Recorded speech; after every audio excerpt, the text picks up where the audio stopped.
this is Pete here on Shooting for Scratch, and the point of this video is supplementary to my lessons with Dan. I'm just going to identify each individual swing change that we're making, talk about what I was doing wrong previously and the faults that would cause, and then look at what new swing changes I'm making and hopefully the benefits of that, how I'm going to practice this, and talking about the feelings and drills that I'm going to employ going forward. So, the very first fault that Dan noticed in my swing was my wrist set. And what I mean by wrist set is very simply, without any rotation of your body, this is your wrist set, and then as you take your backswing and you do rotate your body, that wrist set in conjunction with the rotation is the thing that makes it look like a normal golf swing.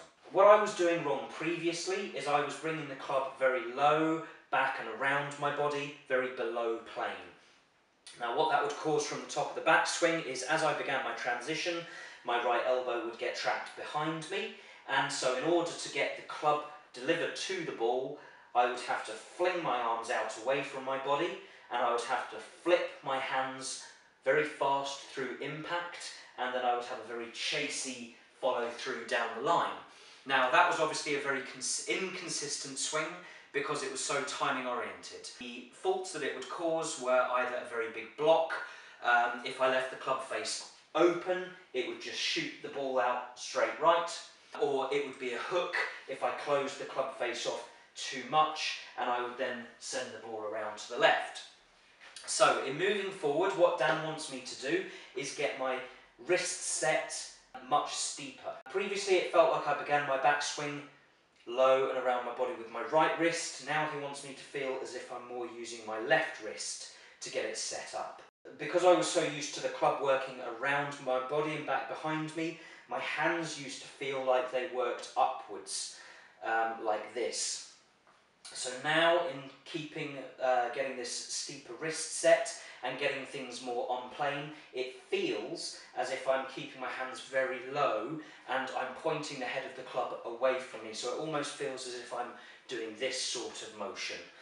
Obviously I'm not, the feeling is exaggerated, and Dan talks about feeling a foot to change an inch. And so obviously what that means is you have to feel like you're making a foot's worth of change in order that you just affect a very small change in the swing. So for me, it feels as if I'm keeping my hands low and pushing them more away from me.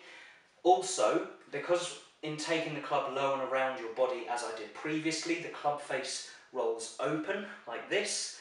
Now, because the club face isn't doing that, not only do I feel as if I'm doing this motion, but also it feels as if this hand is staying on top of the club and the club face is feeling very closed. So it feels like I'm doing this. And so as a result, hopefully, you can see that I'm actually just getting a more on-plane takeaway.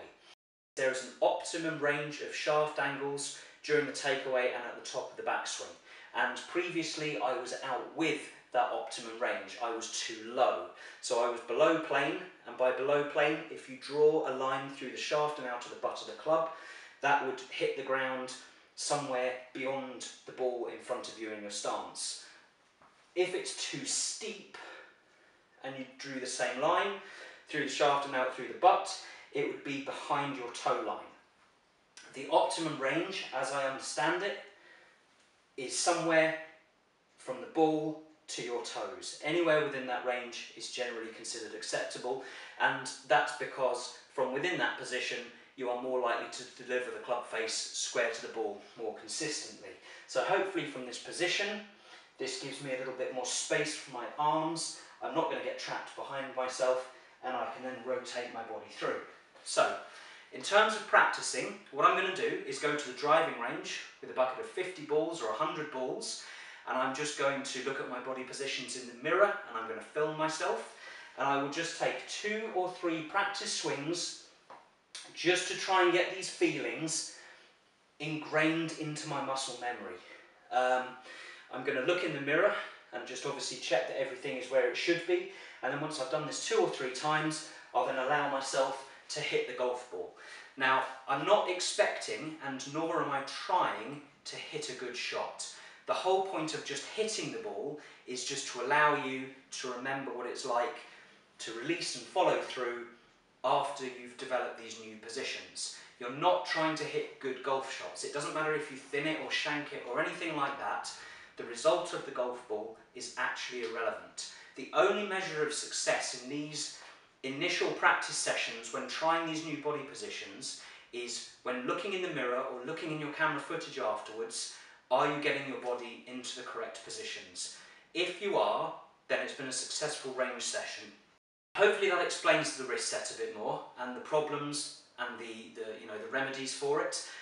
Please do subscribe, give me a thumbs up if you like this video, if it's been at all helpful. Leave me some comments and you can maybe help me address where I can make these videos a bit more useful or a bit more interesting.